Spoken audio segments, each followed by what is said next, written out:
Brian Greene, welcome to the show. Thank you so much. The Elegant Universe turns 25 this year, just like me. I wish I could say that about myself. I'd like to get into what's changed, where we're at, but I think it's going to require starting with the question that I'm sure you've never been asked before.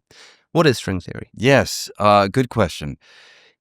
There are a number of ways of framing what string theory is about, but perhaps from the largest perspective, it's an attempt to realize a dream that really begins with Albert Einstein, which is this idea that we have a single universe, so we should have a single theoretical explanation for how that universe works. And that single explanation should be mathematical. And so there should be some grand mathematical formula, some mathematical equation that would describe everything in the universe. And Einstein sought this so-called unified theory for decades, but he never found it. And string theory just may be the theory that Einstein was looking for. Now, what kinds of problems is the scientific community faced with that leads them to come up with something like string theory? I mean, we already had a lot of ideas about what the universe was made of, the different constituent particles and stuff. So where do we get this vibrating strings thing? Yeah, absolutely. So from my initial description, it might seem like it was more of an aesthetic or a philosophical motivation to try to find this unified theory, but it goes far deeper than that, because there are these two main ideas, two main pillars that support physics as we have understood it since really the middle of the 20th century. And that is quantum physics, which describes the smallest things in the world, the elementary particles that make up matter, and Einstein's general theory of relativity, which really describes the biggest things, where gravity matters, stars, galaxies, black holes, the entire universe. And the problem is that even though quantum mechanics works incredibly well in the micro domain and general relativity works incredibly well in the macro domain, whenever you try to put the two mathematical theories together, it breaks down. When you do any calculation that blends the math of quantum mechanics and the math of general relativity, you get one single answer, and that answer is infinity. And infinity might sound, well, that's kind of, cool and poetic sounding, but it's nonsensical in the context of physics. There's no quantity that you can measure that's ever infinity. So infinity is a diagnostic, which basically the mathematics uses to kind of grab us by the lapels and slap us in the face and say, you are doing something wrong. You've got to find a new description that puts quantum mechanics and general relativity together. And that is what string theory does, at least in principle on paper. And I need to stress that.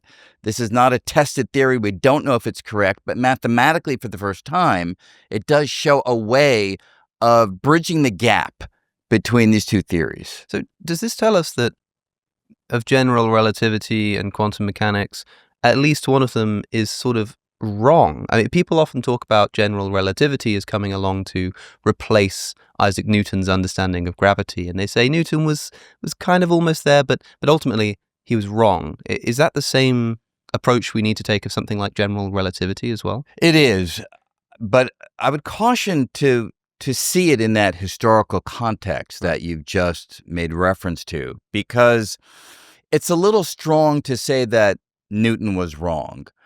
I would say that any physical theory that we ever write down is meant to describe the universe in a certain domain.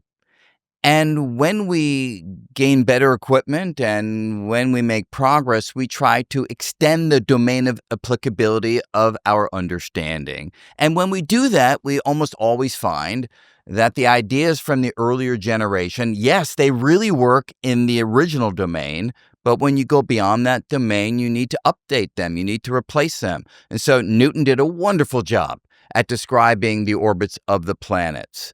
General relativity comes along and says, well, actually, if you go a little bit further than just the orbits of planets, if you want to understand more extreme environments like black holes, then you need these new ideas of the general theory of relativity.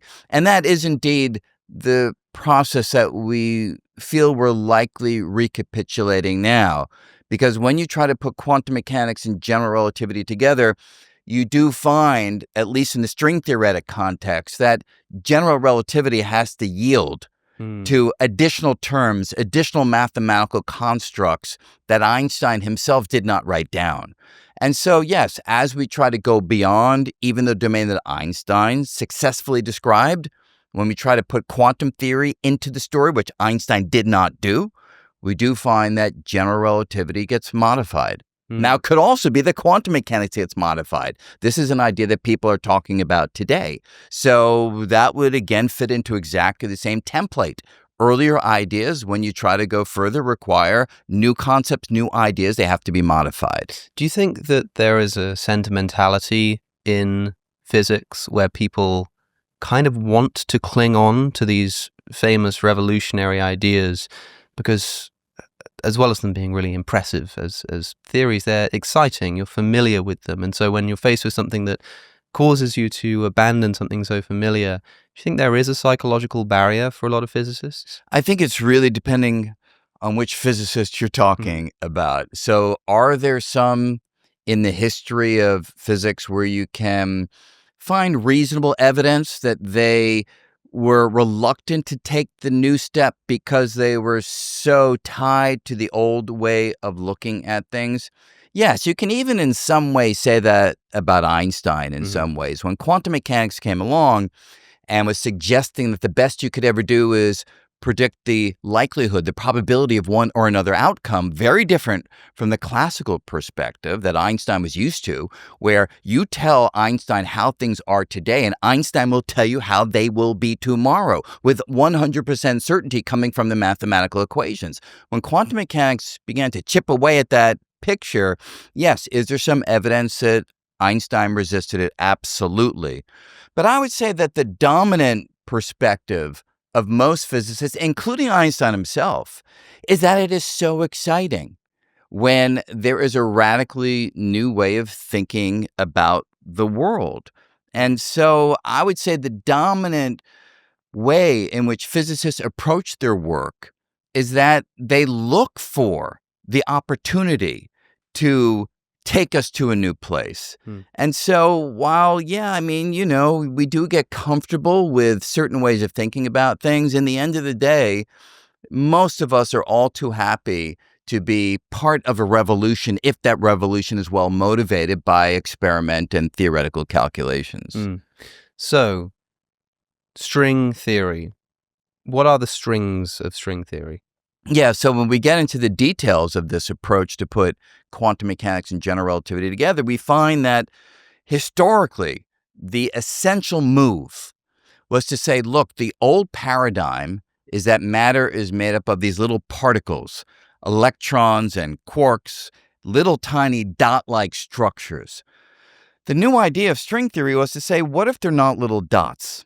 What if they are extended little filaments? What if you took a powerful microscope and you looked into the heart of matter and you didn't find a swarm of little dots, but you found a swarm of little vibrating filaments? And the motivation for that came from the fact that with that move, the tension between quantum mechanics and general relativity went away.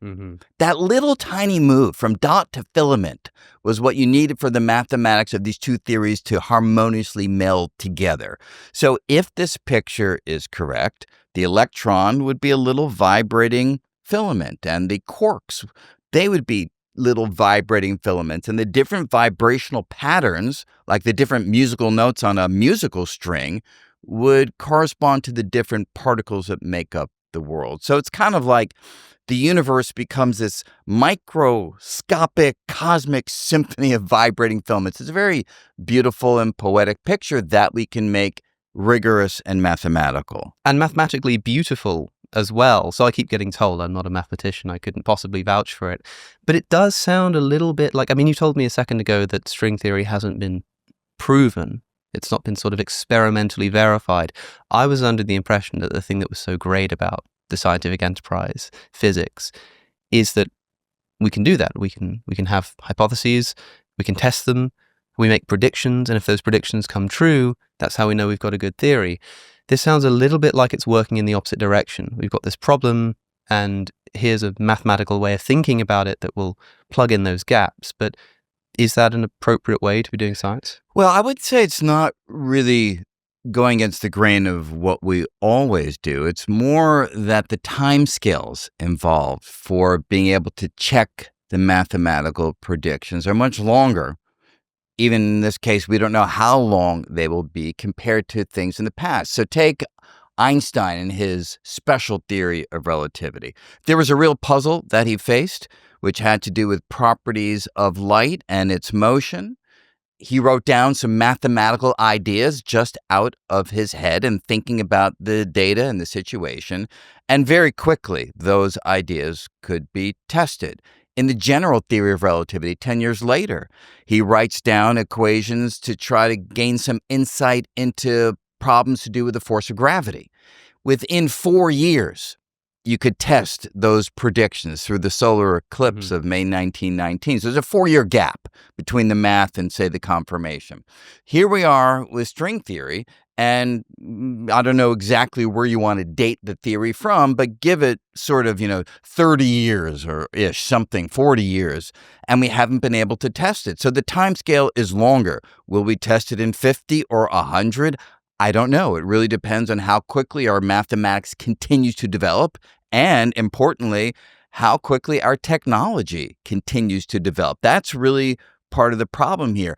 Any theory, I don't care if it's string theory or loop quantum gravity, another approach that people have developed, if it's putting gravity and quantum mechanics together, it will distinguish itself in realms that are incredibly tiny or incredibly massive. That's where the tension between general relativity and quantum mechanics surfaces. And so you're going to have experiments that can probe incredibly small or incredibly energetic realms. And we are reaching, I wouldn't say the limit, but a challenge to go beyond, say, the Large Hadron Collider in Geneva, Switzerland. We used to have small colliders, bigger. Now we've got this 18-mile, circumference, accelerator. How much bigger can you get? And we don't know that we can get to the scales necessary to test these ideas, because if you naively look at how big the accelerator would need to be, it would need to be as big as the galaxy. That's how much we've leapfrogged mathematically. And that's what distinguishes this situation from, say, special relativity or general relativity or the standard model of particle physics. Well, how is it possible in principle, even if we did have some galactic, collider, how do we experimentally confirm that all fundamental matter breaks down into vibrating strings? How does that sort of it's the key question. And if you allow me to imagine that we had arbitrarily energetic equipment, arbitrarily able to probe to increasingly small scales, or maybe we talk to an alien civilization and they've cracked this problem. Are there tests of string theory? Yeah. String theory says that if you were to slam particles together at sufficiently high energies, we would see things that string theory predicts that you would not see in more conventional approaches. And we can write down what those features would be. So in principle, they would be testable. Those are like new kinds of particles? New kinds of particles, the way in which the particles slam and bounce off of each other, the so-called scattering amplitudes, they're different in this approach than they would be in a more conventional approach. And so there are diagnostic tests that in principle we could carry out if we had this arbitrarily powerful equipment, which we do not have. We'll get back to Brian Greene in just a moment, but first, do you trust the news? I don't. And a lot of that has got to do with the bias that inevitably seeps into reporting. Wouldn't it be great if there were a way for us as consumers of news in this media landscape to navigate bias, objectively comparing the way that different sources are reporting on the same story? Well, luckily, that is exactly what today's sponsor, Ground News, allows you to do. Ground News aggregates thousands of local and international news outlets all in one place so you can compare reporting across the political spectrum. Try it out at ground.news/AlexOC. Take a look at this story about how 1/5 of pollinators in North America are at risk of extinction. On Ground News, I can see that of all the sources reporting on this story, only 9% of them are right-leaning. This means that if you only normally tend to read right-leaning news, you could have missed this story altogether. And Ground News even has a dedicated blind spot tab, which specifically seeks out stories that you would otherwise miss based on your specific reading habits. Nowhere is doing news aggregation like Ground News. Try it out for yourself at ground.news/AlexOC or by scanning the QR code that's currently on your screen. Use my link to get 40% off their unlimited access Vantage plan. That said, back to Brian Greene. What do you think Einstein would have made of string theory?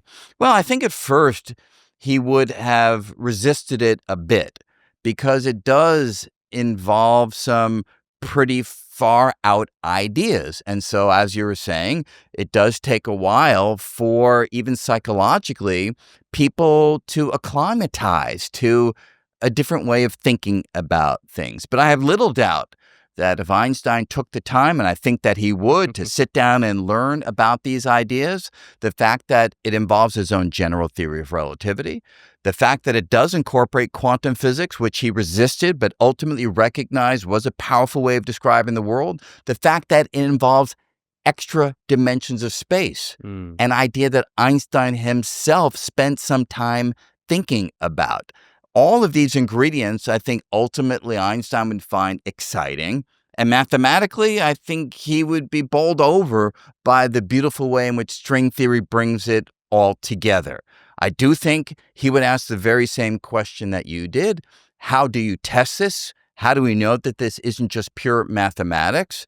And that would take us into a wonderful conversation along the lines of the material that we just discussed. So yeah, I think he would warm to these ideas pretty quickly. Do you think we're sort of in the realm of philosophy here? One of the criticisms that I see of string theory as somebody who doesn't understand the first thing about it is that because of this lack of experimental data, you can say that in principle it could be tested, but there are all kinds of philosophical theories that in principle we could test. Ideas about personal identity or Star Trek teleporters, and would the person still be the same person if you reconstructed all of their atoms? I can sort of hypothesize a way to test that in principle, but because that is so far-fetched, it's squarely in the realm of philosophy rather than science. Do you think that string theory for that reason might belong there, at least for now, too? Well, I guess two quick things. One, there are some who would view a categorization of being in the philosophical domain as somehow denigrating the ideas. And I don't see it that way at all.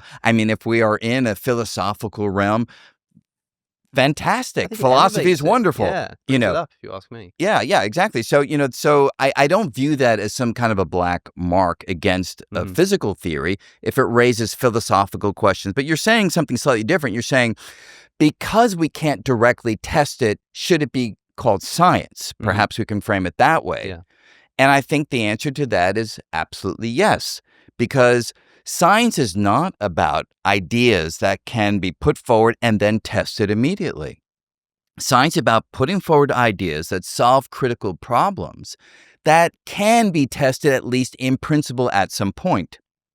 And that's really important, because if you put forward an idea that's meant to be scientific, but someone can establish you can't possibly in any way, shape, or form ever test that idea, then it's hard to see that it fits within the categorization of science. Sure. But if you put forward an idea, which at least in principle you could test if you had the right equipment, then to me, if it solves certain key problems, if it advances your understanding theoretically of things like black holes and the Big Bang and the nature of space and the nature of time, which is what string theory does, then it's absolutely worth your investigating it, and it absolutely falls squarely in the realm of science. But it also raises certain problems as well as solving problems, right? Yeah. I mean, there are problems in the sense of just counterintuitive implications. Like, I don't know how many dimensions is it that we're supposed to believe in these days? 11, 12, 30? I think it 11's a good number, yes. Depends who you ask, which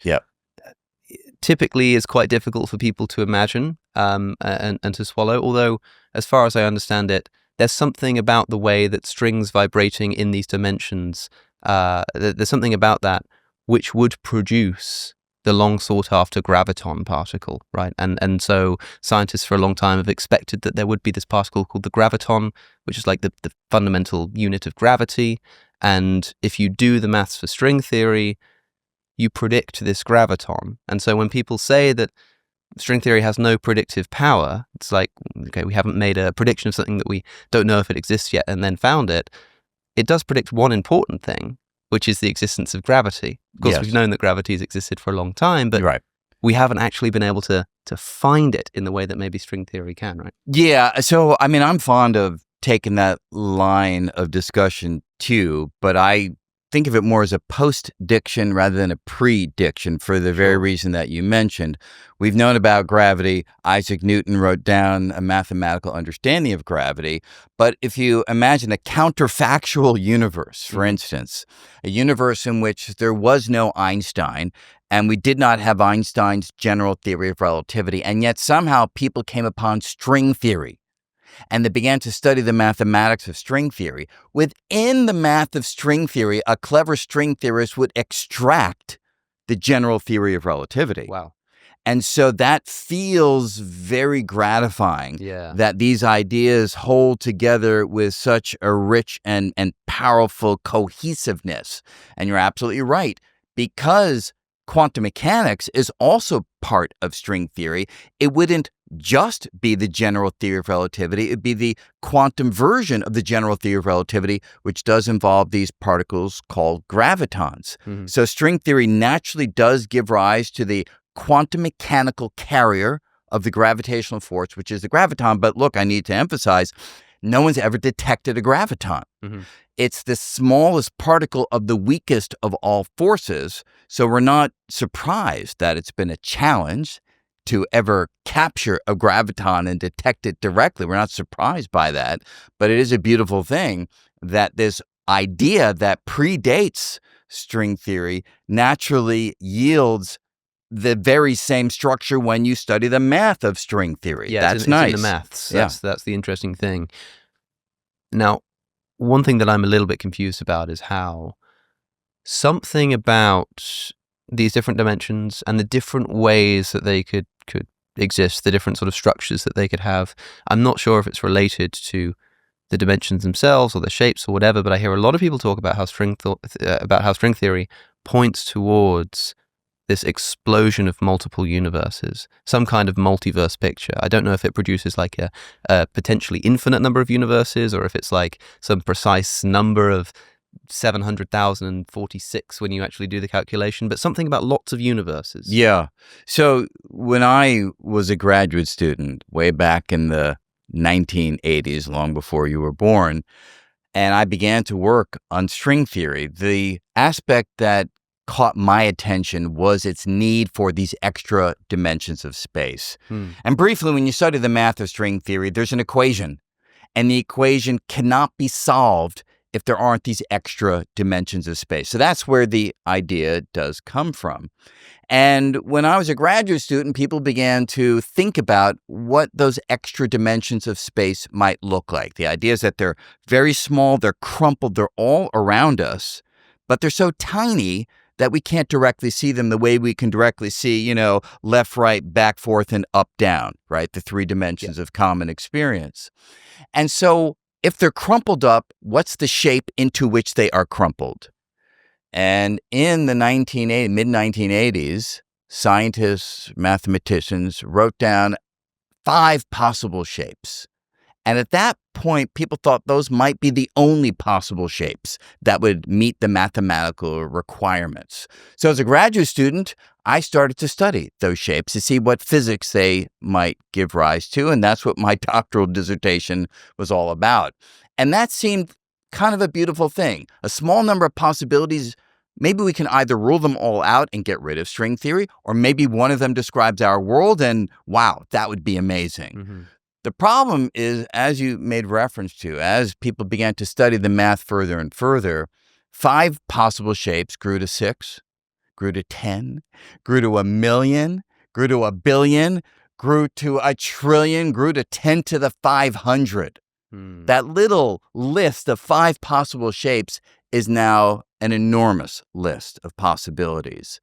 And so what do you do with that? Well, one idea that people put forward is maybe all of them are real, in the sense that all of them are realized, in the sense that there are many universes in which each of those shapes constitutes the extra dimensions in that universe. Yeah. And this is an idea that really was spearheaded by Leonard Susskind, who was thinking about these ideas in the context of inflationary cosmology and in the context of a puzzle called the cosmological constant problem. And when he put all these ideas together, it naturally suggested that maybe there are multiple Big Bangs yielding multiple universes, each with a different shape for the extra dimensions. That's where this multiverse comes from. And that's because of the possibility of different ways that these dimensions could be shaped and organized. To me, I mean, that is of course really interesting, but a lot of people will listen to that and think, what if there's just some other reason why the dimensions are as they are in our actual universe? I mean, the fact that a bunch of other realities are mathematically possible doesn't mean that they actually exist. Yes. Is positing that they just do exist just sort of a convenient way to get around the problem of explaining why the universe is the way it is? Yes, that is certainly a possible way that this story might ultimately be told. And it could be that there is some mathematical equation that we've yet to find. And when you look at that mathematical equation, you solve it, and maybe it says, that's the shape 22,462. Maybe that will come out of some fundamental mathematical calculation, at which point we'll say all the other shapes were spurious. They were potential shapes when we didn't know about this other mathematical condition, but with this new condition, they're gone. And there's just this one shape. And that would be a very beautiful resolution to all of this. We've yet to find anything like that equation. Would we have to rule out those possibilities? Because such an equation would say that all of these trillions of other potential ways of organizing the universe actually can't obtain. We just didn't realize it before. Would we have to show its impossibility in that sense to show that it didn't in fact exist? Or is there a world in which we can prove actually they are all definitely possible, and yet we know that they don't exist? Sure, it could just be historical contingency. Yeah. If we understood the origin of the universe better, and if we understood the dynamical processes by which the universe evolved from however it began to its current state of being, maybe when we just look at that history, we go, oh, look, that shape is picked out by the historical progression. The others are possible. They solve the equations. They're just not realized because of the particular set of steps that took us from the beginning until today. That's another possibility. But I do want to emphasize that when Susskind was thinking about this, he was thinking dynamically, because when you look at this approach to cosmology called inflationary cosmology, you find within it very naturally that our Big Bang was not a one-time event. You find very naturally from the mathematics that our Big Bang would be one of many Big Bangs, giving rise to one of many universes. And Susskind simply said, if we port that idea from inflationary cosmology into string theory, then very naturally, those distinct Big Bangs could have distinct shapes for the extra dimensions. Man. So I'm thinking there's something quite profound underlying all of this and all of these considerations. And what's coming to mind for me is that you talked before a little bit about these particles, these potential gravitons, but also have quarks or however you want to say it, and you've got neutrinos and you've got electrons. And part of the story of science is trying to explain why that is the way that it is. I mean, so much of science is descriptive, right? Like we look inside of an atom and we find that it's made of protons, neutrons, and electrons, and we feel that thereby we've sort of explained something. Like we understand the atom, whereas as far as I'm concerned, all we've really done is just described it in further detail, and we haven't really shifted the needle on the question of why it is that way rather than another. So when we look and the quantum realm and we find these very specific set of particles and not other particles. They've got particular weights and not other weights.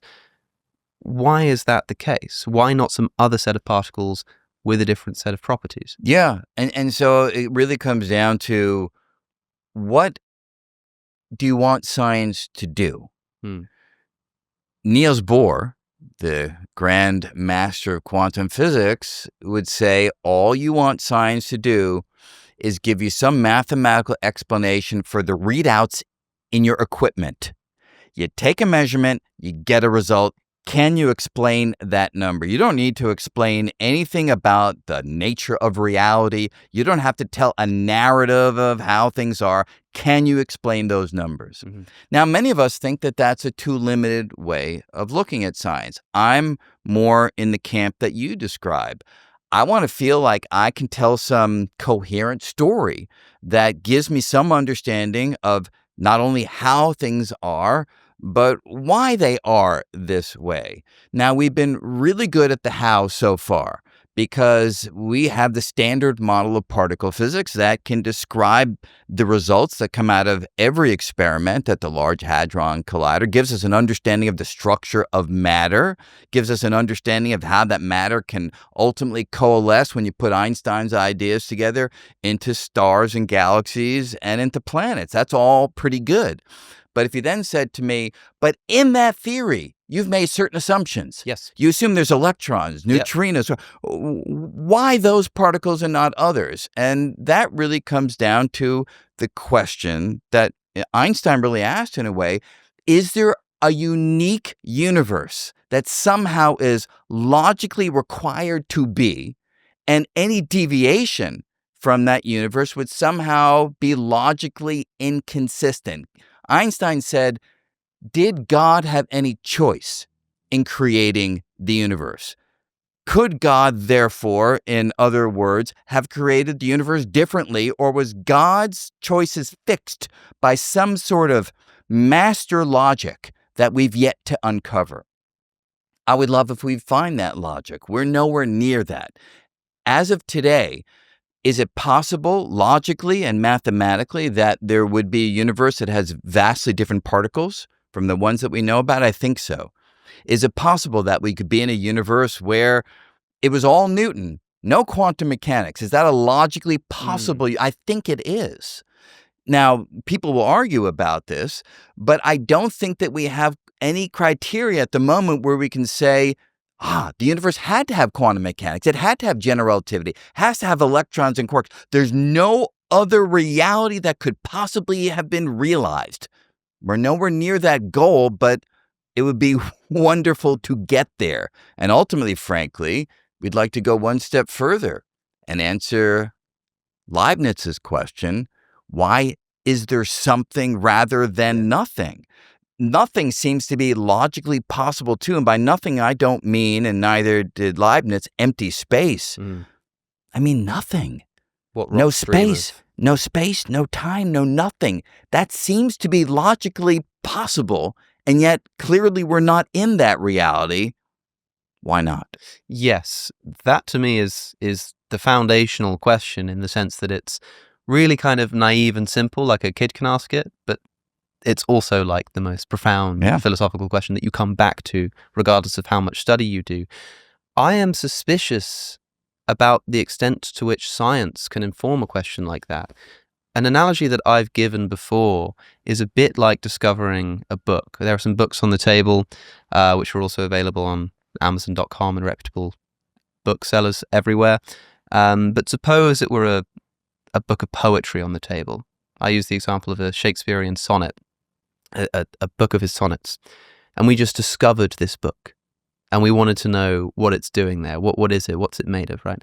And so we start studying it. We start looking inside. And some clever person begins to notice that it follows certain patterns. At the end of these things called sentences, there's always a period, a full stop, right? And there are these big versions of letters and little versions of letters, and he discovered this law of capitalization. And then the really clever person realizes that when you pronounce these words, it follows this rhythm, dun, dun, dun, dun, dun, dun, dun. And they call it iambic pentameter because, it sounds fancy, but they've identified this law of iambic pentameter that everything follows. And somebody says, look, we're discovering all of these laws of this book. Isn't it amazing? And I'm still left with the question of, why is the book there? Why does it follow those laws? Why was it written in the first place? And for somebody to say to me, well, we don't know yet, but look at all the progress we're making. Look at how much we've discovered. Look at how many laws we've uncovered. Surely at some point we'll get there. That would be a category error, right? Because you're never going to push the laws of literacy enough to understand the origin of the text. And I wonder if there's an analogy here when we look at the laws of physics and we discover the way that planets orbit each other and stuff, and we're finding all these wonderful descriptions of how everything works. Is it a category error to suggest that if we just push that kind of thinking far enough, we'll get the answer to the origin of the universe? It could be.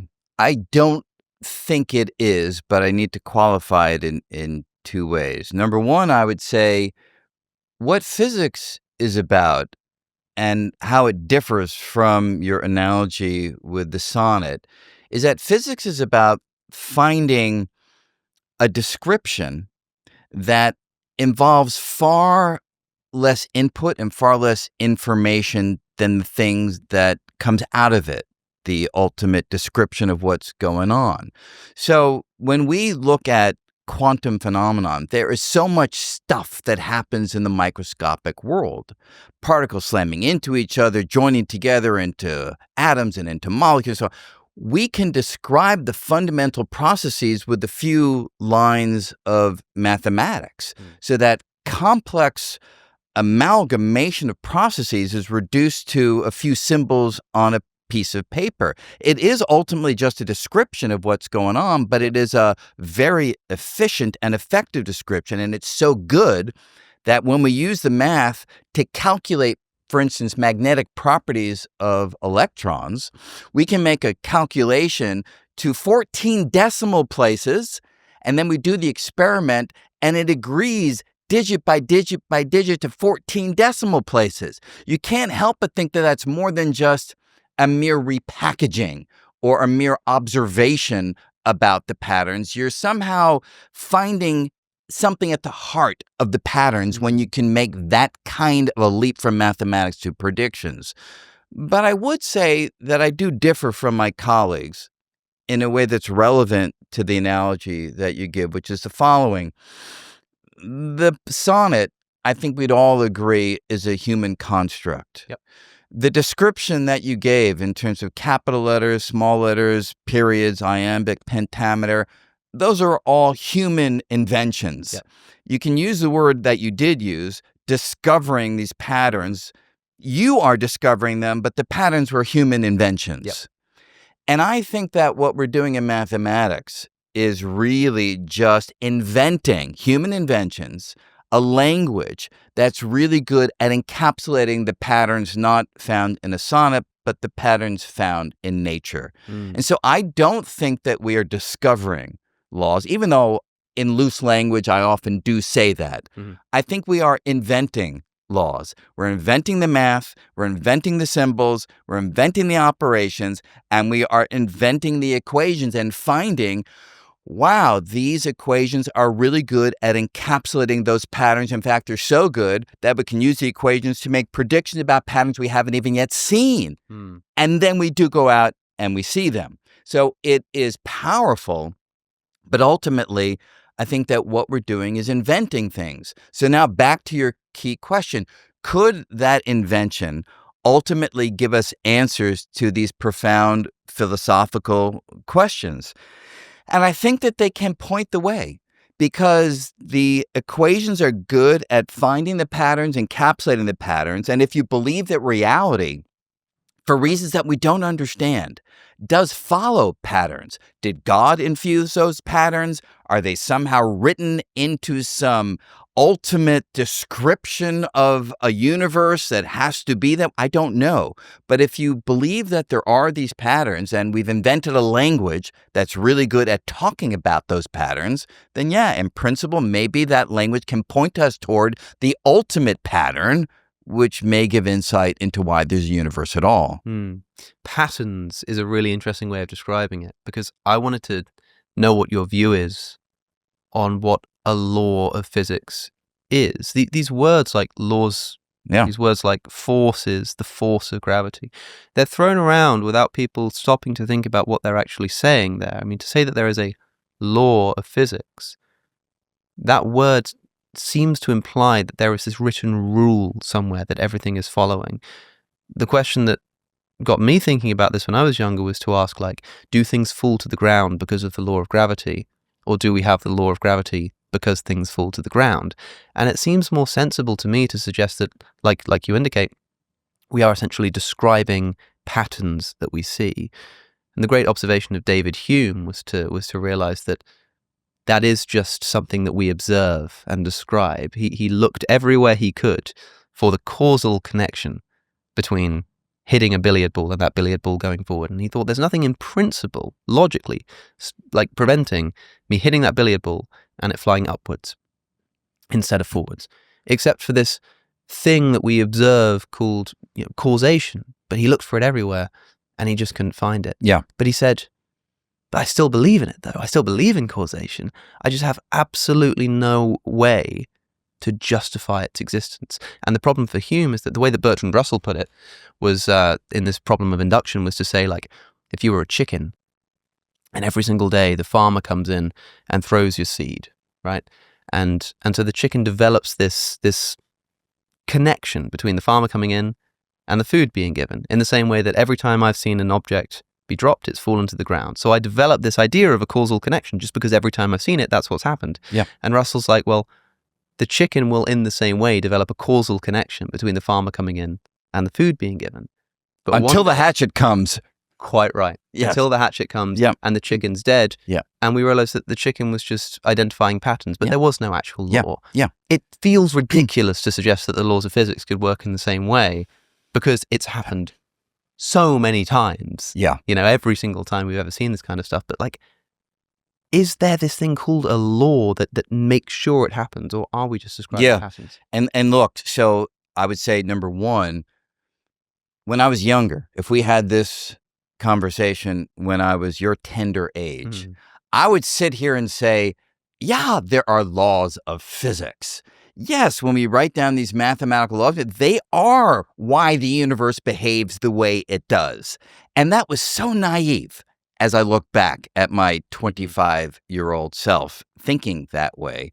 Because, number one, obviously, laws that we write down change over time. So number one, we have to recognize it's all provisionals. But even more deeply, in the end of the day, what we humans do, we are able to access a tiny part of reality. We find patterns in the part that we have access to, and we invent this language that does a really good job at describing it. And that's really, I think, all that there is to it. But having said that, I'm not precisely sure the language, and I always struggle at this point to find the right words. I do think that within the fundamental architecture of reality, there are certain inbuilt patterns that do guide the dynamics, that do guide the billiard ball as it slams into another billiard ball. I don't think it's Newton's laws. I don't think it's the laws of quantum physics. I don't think it's general relativity. But I do, within the architecture of reality, feel that there is something that requires this kind of regularity. Now, is that a law? I'm not sure if that's the right language any longer, because the universe just does what it does. Particles move and billiard balls slam into, and they don't care about quantum mechanics or the laws of physics as we articulate them. They're just doing their business, and they've been doing that business long before we existed, and they will be doing their business long after we are gone. And so in that sense, the universe just is and just does and just evolves. But I do think there's a fundamental regularity that guides how things progress. Do we have access to that regularity? Is math the right language for articulating that regularity? I have absolutely no idea, and I don't have any reason to believe that it is. I do know that it does a really good job at approximating those regularities, which is why we can make predictions that so closely match observation. But does that mean that we've actually uncovered the true fundamental regularities of reality? That, to me, would be a miracle. Would that be something material in your view? I mean, I tend to agree with you that there is something about the nature of reality that I don't think gravity is going to switch off in 5 seconds. But then, let's not tempt the gods. I do think that there's something holding this all together. But if we're talking about the thing that governs the interactions of all material objects, essentially, does that governing thing itself have to step outside of materiality, and we get into this realm which physicists often dare not tread of talking about immaterial influence on material things? Yeah, look, well, 3 quick things. Number one, we've looked at the universe by using powerful telescopes way back to a few 100,000 years after the Big Bang. So say we've looked at it through a 13 billion year span. That may seem like a long period of time, but we can extrapolate into the far future, and there's every reason to believe that this cosmos of ours will exist in one form or another for 10 to the 100 years, if not longer, into the future, which means that we could be like the chicken. And for 13 billion years, we've seen the regularity, but maybe, 10 to the 100 years from now, the hatchet comes and we realize, we were just confused by the patterns that held true for such a long period of time. Yeah. So is it possible that gravity will switch off? Probably not in 5 seconds, but we're looking at a tiny region of time compared to the entirety that might happen. Number one. Number two, do we step outside of materiality? Look, I'm open to that idea. I would be thrilled if that were the ultimate answer. How remarkable if there is some grand non-physical entity that is responsible for the universe and the fact that we're here. I would love to learn about that, and it would be enormously exciting. The problem as a physicist is I can't go any further than that excitement.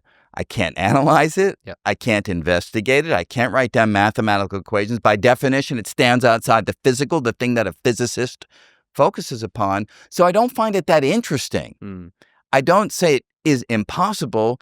It just doesn't occupy my attention when I can't go any further in the analysis. And so my perspective has been to say, sure, maybe, but now put that to the side and see how far I can get just focusing on the physical, just focusing on the tools that we have developed. And the fact that we've been able to go as far as we've been able is deeply thrilling. One of the most celebrated descriptions of the universe that has come about of late, and by of late I mean in the history of the scientific enterprise, is this surprising fact that so much of what governs our universe, the strength of various laws, for example, the mass of various particles, are so finely tuned that some theorists do suggest the multiverse we were talking about earlier, to the extent that the only way to explain the fact that it could have been so many ways and is this way is that this is just one of many universes. Another suggestion for that, from that, is to extrapolate and say, well, there must be some kind of necessary reason why these laws are the way they are. That's the kind of thing that the physicist is looking for. The third option is this sort of supernatural intelligence. Many people think that, I understand what you're saying, that the physicists can't go beyond the physical, but we can extrapolate explanations from the physical data, right? In the same way that if I were to look at some evidence around me, if we all left this room and somebody came in and saw that there were some glasses on the table and saw that there was a book placed kind of in the middle of the table and all this kind of stuff, they didn't see any human beings, they didn't see any agents, but they can just extrapolate from the arrangement of the descriptions that they see of the way the room is. There must have been somebody there. In the same way, the physicists might not be able to sort of look beyond the material, but can they look at the strength of the strong and weak nuclear forces, and the fact that if gravity was a tiny little bit stronger, the universe would have collapsed in on itself, and a bit weaker and everything would have flown apart, and think, I can't see any evidence of design directly, but I can extrapolate from that there must be some kind of intelligence behind the universe. Yeah, so bear in mind, number one, often people do say that if you change the value of the physical parameters just a little bit, the universe as we know it goes away. The problem with that is we can only do that analysis if you change the parameters by a little bit.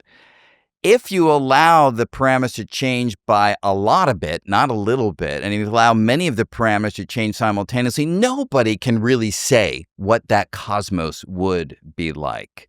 And so it's possible that there are patches in parameter space where you would get different kinds of universes that perhaps would give rise to different living systems. And then each living system in its universe looks around and says, wow, this universe is so special. It must be that there's some kind of, grand design that got us here. But they're all saying that in their own parameter space because they're all making this mistake of only looking in a small neighborhood around the point in parameter space where they exist. So that's point number one. And so part of it is we just don't really know enough to make... If we turned up gravity a little bit... And left everything else the same, I agree. But if we turned it up to 11, that somehow right. that might... Yeah, but what if you simultaneously turn up the repulsive force that might come from a universe with charged... I mean, it's a highly complex problem. And there might be something about turning up gravity which necessarily also correlatively turns up this repulsive conceivably force. Right, so it's just a fairly complicated problem that you don't want to dismiss too quickly by saying it all goes away unless it's precisely as we've seen. But it is the motivation for the multiverse, another motivation, because one explanation simply would be there are many, many, many, many universes in which the parameters have all different values across those many universes. And in most of those universes, the conditions are not amenable to living systems like human beings. But in one of those, or a small number of those universes, the conditions are amenable. And of course, we're in one of those universes because we could not exist in any of the others because the conditions are not correct. The analogy is if you go into a clothing shop and you want to buy a sports coat, and you say, I want to buy a sports coat, and you see only one on the rack, and the person brings it over and it fits you perfectly. You're like, wow, that is so fortunate that it was just the right size to fit me. But if you go into an actual clothing shop, when there's hundreds of different sports jackets on the rack of all different sizes, when the person comes and brings you one that fits, you're not surprised. Of course, there's one among the many that works for you. Yeah. And so if you have many jackets, it's obvious why one will fit. If you have many universes, it's also pretty obvious why one will fit the conditions necessary to our existence. And so it is a natural way of avoiding the problem that you're making reference to. The specialness of this universe goes away if it's one of a grand collection of possibilities. Yeah. If I went into a shop and they had a sports jacket in just my size, I'd feel pretty special. I'd feel pretty chuffed about that. If I discovered that actually they'd gone into the back and picked from a billion different possible suit jacket sizes, I'd be a little disappointed by that. I'd be kind of upset. Do you feel a bit nihilistic at the prospect that it seems amazing, everything is perfectly tuned for us, but actually maybe not. Maybe we just happen to be in one of billions of universes. I guess that's not where my self-worth comes from. I sort of don't look at the specialness of the universe or my place within that special universe. Rather, what fires me up is the fact that a collection of particles called a human brain, which is all that we are, collections of particles, can coalesce through an evolutionary dynamics to yield a structure that can think and feel and love and emote and create and illuminate and figure out quantum mechanics and figure out general relativity and come up with the idea of a multiverse and describe black holes and predict the magnetic moment of the electron. And that, to me, is the amazing thing, that matter, not infused with any divine force, not, in my view, structured by some divine plan, can, through the bare laws of physics, come together and do what it does. It's it's definitely marvelous. I do think it sort of doesn't offer consolation in the way that feeling special does, because I feel like oftentimes people conflate the idea of something being amazing with something being like meaningful. People like to say things like, okay, I believe that there is just the universe, but when I look at a beautiful night sky, I'm filled with awe and wonder, and that might be true, but it doesn't fill you with that sense of belonging in the same way. If anything, like, one person looks at the universe and thinks it's so grand and so brilliant that, man, I slot right into this, and they find their sense of belonging. Whereas some people look at the universe, they look at the same thing and they say, gosh, this is also big, and I'm just in a tiny little random neighborhood. Like, oh, I have no place here. I'm just randomly here. Like, which of those do you identify with more Both. when you look at the universe? They're both true. Right. I mean, I fundamentally believe that there is no cosmic purpose. There is no cosmic meaning. I do believe, and I'm open, as we discussed, to other ideas ultimately replacing this perspective if it made sense and if there was evidence, but I fundamentally believe that we are the product of physical processes and that we are physical structures, and that these physical structures just come together for a brief moment of time and then we disperse. And for that brief moment of time, can I feel alone and nihilistic? Yes. Can I feel connected and thrilled? Yes. Can I hold both of those ideas in mind simultaneously? Yes. And I do. And so, yes, at times do I feel completely at sea in this gigantic cosmos, crawling around on this nondescript planet, going around this ordinary star in the outskirts of the Milky Way galaxy? Yes. Can that make you feel small and lacking some sense of purpose? For sure. But at the same time, when I think about the fact that we've developed these mathematical ideas that describe that reality, it gives me a feeling of connection to that reality. I feel closer to the universe when I have a deep description that at least approximates some of the processes that take place. General relativity makes me feel closer to the cosmos, as does quantum mechanics. And so, yes, alone, and yes, connected, all together in one human mind that somehow is able to grapple with these ideas.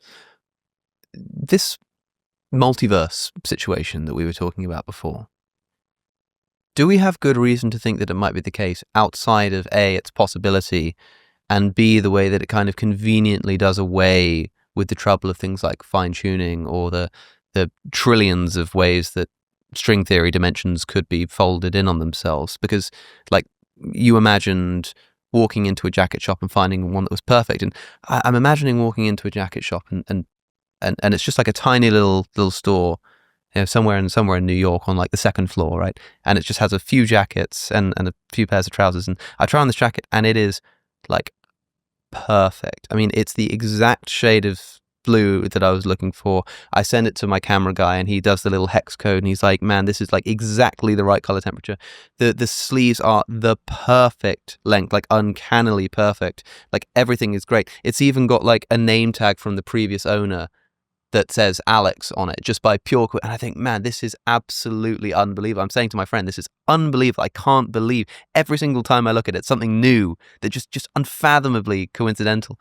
And the friend says, okay, this is amazing. What must have happened is that there are actually like an infinite number of jackets that are sort of sat in the back. And every time somebody comes into the shop, they sort of bring one out by chance and hope that it's a match. And I suppose we must also have sort of existed in New York for an infinite amount of time so that this guarantees that at least once this goes right. And of course, you're going to be the one that gets it right, because otherwise you wouldn't be having this amazing experience.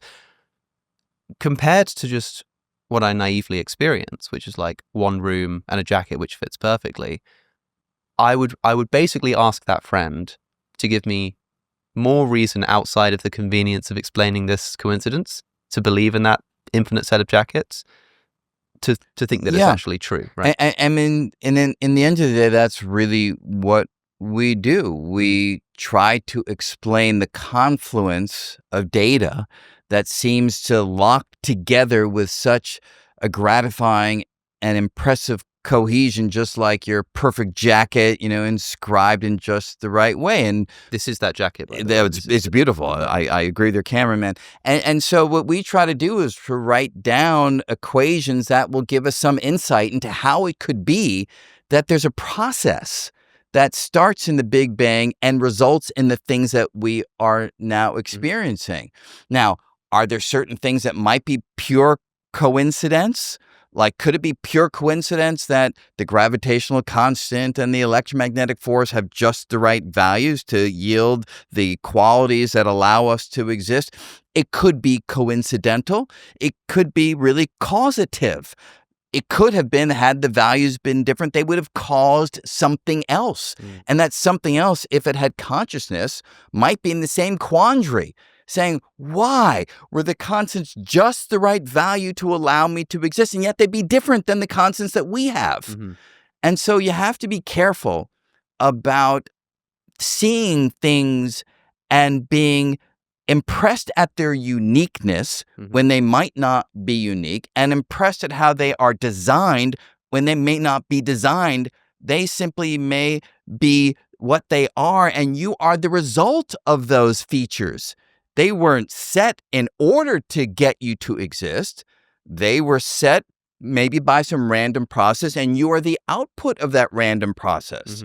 What we do as conscious beings, we tend to look at our environment and try to explain it in terms that somehow give us a narrative, a story. And we love stories that somehow have a purpose.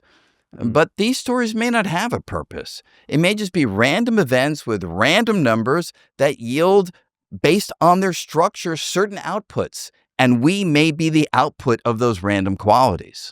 So at risk of belaboring the point, because we're speaking quite generally here, in particular the multiverse, like I say, outside of this convenient explanation of certain phenomena, but not in such a way that it's like, a predictable, testable hypothesis. Just this makes some sense of what we see. Do we have good evidence outside of that for the multiverse? When I spoke to David Deutsch, he was firmly convinced. I mean, he said he doesn't believe in the multiverse. He knows that the multiverse exists. From sort of a quantum perspective, he's a many worlds interpretation type guy, so a very particular kind of multiverse. But he just thought that we had this evidence. It wasn't just a way of explaining difficult quandaries. Do you believe in the same way that we have like evidence for the multiverse, or do you tend to just treat it as a potential hypothesis to do away with these problems? Yeah, I absolutely do not think we have evidence for the multiverse. And I believe I understand David Deutsch's perspective. I actually never met him, but I have read his books. And of course, I'm deeply familiar with the many worlds approach to quantum mechanics. And it is a compelling mathematical framework that we humans invented to describe these strange processes in the microscopic realm. Is it the only description of the microscopic realm that we have? No. There are other ways of talking about the phenomenon of quantum mechanics where you don't mention the word multiverse. You don't mention many worlds. And as of today, we don't know of a way to experimentally distinguish between these different approaches. So I think it's far too early to say that the many worlds, the multiverse version of quantum mechanics is correct. And that's only one flavor of multiverse. There are many ways in which you come upon this idea of many universes. You come upon it cosmologically, from inflationary cosmology with multiple big bangs. You come upon it in string theory with many different possible shapes for the extra dimensions. You come upon it also in string theory with something called brane universes. So there are many flavors of multiverse that science has bumped into. Absolutely none of them are at a level of understanding where we can say, yes, there is evidence for the multiverse. No, there is mathematical motivation based upon our attempts to understand things in the external world, but it is mathematical motivation for thinking about the possibility of a multiverse. So yes, I keep it in my toolkit as an interesting possibility that you break out when you don't have any other way of describing what it is that you're seeing. Yeah. Is that similar to how string theory works, though? Like, I mean, we were talking before about how string theory is mathematically elegant and makes sense of some phenomena that we see, like the graviton and this kind of stuff, but we don't have any experimental confirmation. The way that you've just described the multiverse is something you keep it in the back pocket, but I don't think we have good evidence to believe it's true. Yeah. Are these sort of similar? I would say it depends which pocket the theory is in. So yes, multiverse, back pocket. Yeah. String theory is like right here. Right. And the reason for that is to put quantum mechanics and general relativity together. We know we've got to do that. Yeah, and string somehow, theory right. does that. You know, the idea that general relativity, as we discussed, emerges from string theory. It's a real powerful way of thinking about why this theory might be the way to put these two together. It may be that general relativity is intrinsically within string theory from the get-go. And there's another story just like that for quantum physics within string theory. So that's why it's here. But yes, I agree. That's your jacket pocket, not the heart. That's wrong. That's the correct size. But yes, I did mean the jacket pocket. Until you have experimental evidence for mathematical ideas, they do need to be viewed as provisional. Yeah. But I think I would put string theory one step closer to connection with physics than the general idea of a multiverse. 25 years ago, The Elegant Universe is published, introducing a lot of people for the first time to string theory. How has your confidence in string theory fluctuated since then? Yeah. So, look, 25 years ago, I would have thought that the conversation we're having right now would focus upon all the experiments that had been done that connected to some of the predictions of string theory. And Predictions about God. That's right. That's right. You know, predictions about supersymmetric particles and things like that. That didn't happen. And yes, is that a disappointment? I'd have to say, honestly, it is a disappointment. But on the mathematical front, 25 years ago, if you asked me, will we understand the fundamental exact equations of string theory in any domain? I say no, we'll only still have approximate equations. We have exact equations in particular domains right now. Will we have a way of talking about space and time in a radically new language than Einstein's general theory of relativity? I said, well, it'd be nice, but I don't think we have that language now that's emerging from these studies. And I could go on with the mathematical progress that exceeds anything that I would have imagined 25 years ago. So that has certainly increased my confidence in the capacity of these ideas to really give us a rich description of reality. But again, I would have hoped that we would have the observations that would at least tentatively connect with some of the ideas of string theory, and that we've not been able to do. I think those kind of cancel out such that, roughly speaking, you're about as confident as you were? Because it sort of sounds like string theory is awesome and great, but like, yeah, it could be false. It's, as you say, it's sort of in the jacket pocket. Yeah.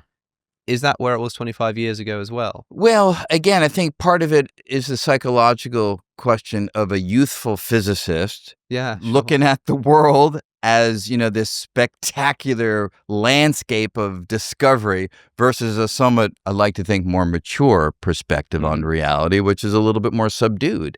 And so, yes, when you put those together, I would say the level of confidence is fairly close. But that's an amazing thing in its own right. The fact that these string theoretic ideas have been subjected to an additional quarter century of mathematical investigation by some of the greatest minds that this planet has ever produced. And I'm not putting myself in that category. I'm talking about string theorists as a community. And the theory have stood up to these mathematical assaults and has yielded riches that are completely unexpected and enormously gratifying.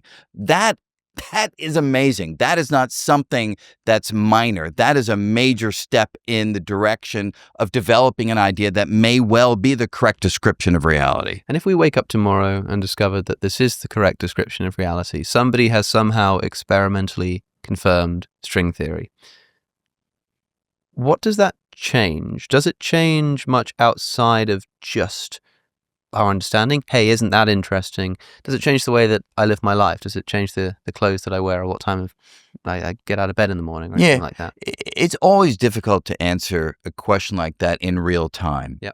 But I think quantum mechanics gives us a beautiful case study where we can look at it over a longer stretch of time.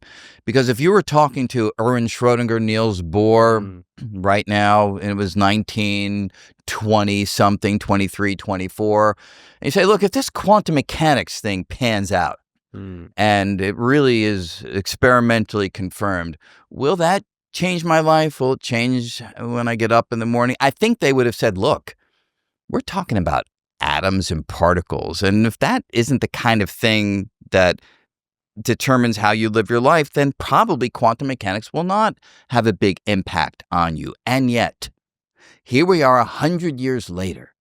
And because of quantum mechanics, we have been able to control matter, harness matter on microscopic scales, yielding the integrated circuit, yielding all manner of technological progress. The fact that you have the cell phone, the fact that you have a personal computer, the fact that you have any kind of technological device is because of the work of quantum mechanics. So has it affected how you get up in the morning? Yeah. Now when you say, hey, Siri, 8 o'clock wake up call, that is because of quantum mechanics, fundamentally speaking. And so could the same thing happen with string theory if it's correct? Will we be able to harness matter in new ways and do things that I can't even imagine today?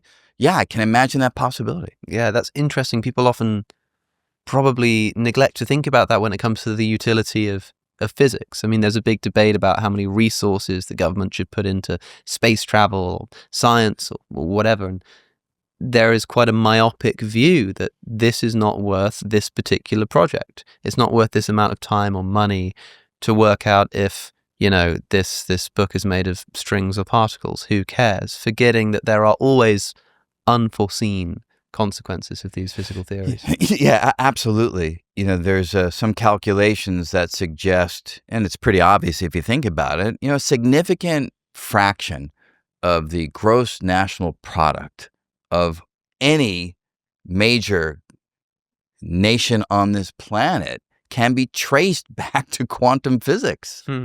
And so I don't like that as the main motivation for doing science, because it then suggests that we should just do applied physics, because it seems like that's the justification and the motivation. Whereas even with quantum mechanics, it was not applied physics when people were developing Schrödinger's equation or Heisenberg's uncertainty principle. It's the fundamental ideas which later generations can take over and then apply. So you don't start applying, you start fundamental. But yeah, can these ideas change how we live? Absolutely.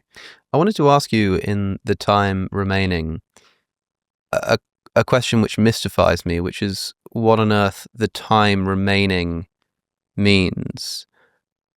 I listen to people talk about the discovery of particles and forces, and that somehow forces can express themselves at fundamental levels as particles.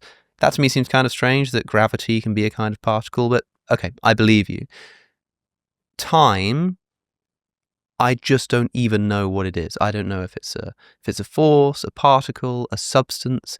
I don't know if it exists.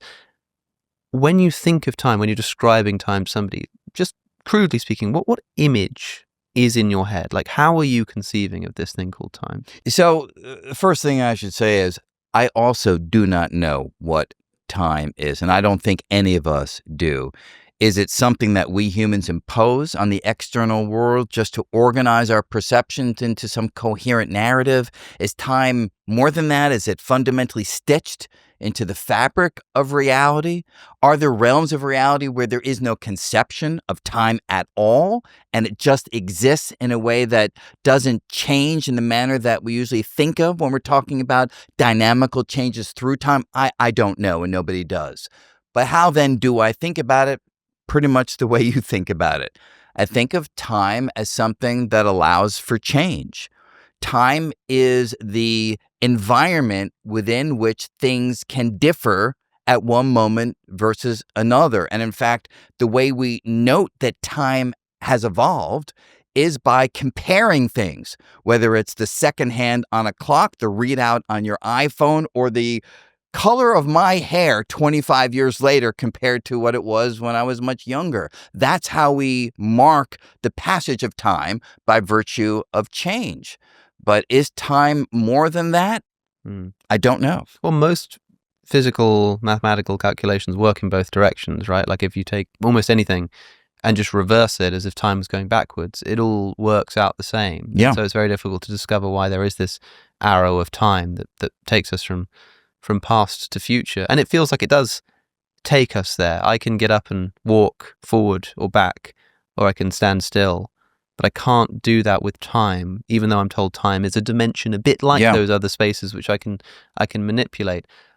I find it impossible to wrap my head around. But also when somebody says maybe time is just an illusion or something we impose into the world, that doesn't make sense to me either, because I think, well, to impose something is something that's done through time, and so I don't think I recognize that possibility, the idea that time is some kind of human construction. Is that what you were sort of suggesting? It could well be, or it could be deeper, but the problems that you're referring to are real ones, and we have made progress on at least some of them. In terms of the arrow of time, why does it seem to have a direction when, as you rightly say, the laws of physics as currently constructed, they're agnostic between what we call forward in time and backward in time. They work in both directions equally well. And we believe it has to do with entropy, this idea of disorder. And we believe that entropy has this tendency to increase over time. And we furthermore anticipate, we can't prove, that the Big Bang was a state of incredibly low entropy, very high order. And we have been living through the degradation of that order for the last 13 billion years.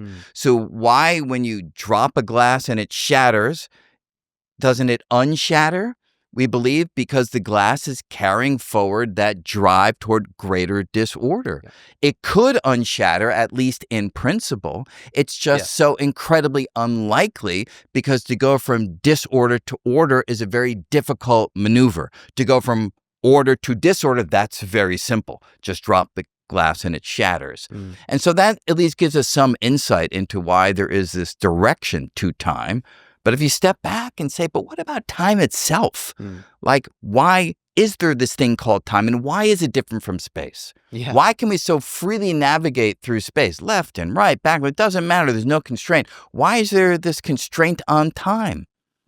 I can't really give you an answer to that question. And you can conceive of space, but you can't conceive of time in the same way. It does make me wonder if there is a similar kind of like fine-tuning problem for time. Of course, time ticks differently if you're near a mass of gravity or if you're traveling close to the speed of light. But presumably there's some kind of like ratio by which, as the mass increases of a gravitational object, the time dilation increases. Yeah, we have a formula for it. Presumably that is something that you could also like tweak in principle, where as the mass increases, the time ticks proportionally even more slowly than it actually does right now. And so 1 minus 2 GM over C squared R. I mean, that's we actually have a formula you took for the words out of my mouth. That's right.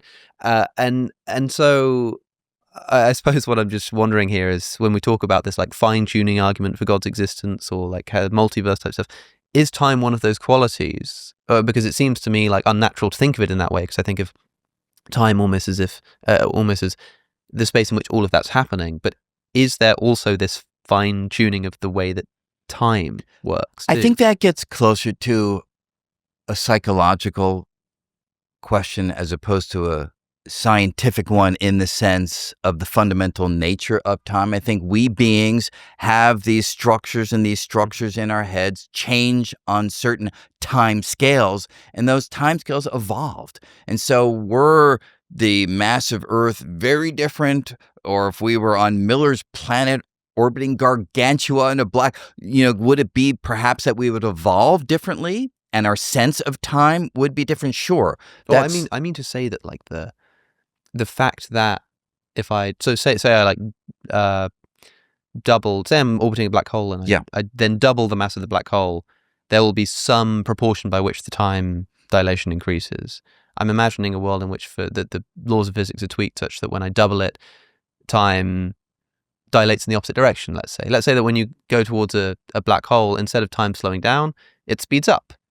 Like, I don't know if there's anything in principle preventing the laws of physics from having been that way, but presumably that would cause all kinds of problems for the harmony of the universe, analogous to how if you turned up the strong nuclear force, everything would fall apart. Sure. I think that's absolutely true. But the one thing I would emphasize is when it comes to special relativity time dilation, going near the speed of light and time slowing for you relative to somebody else, or general relativistic time dilation, you go near a black hole and time elapses slower for you than it does for somebody far away.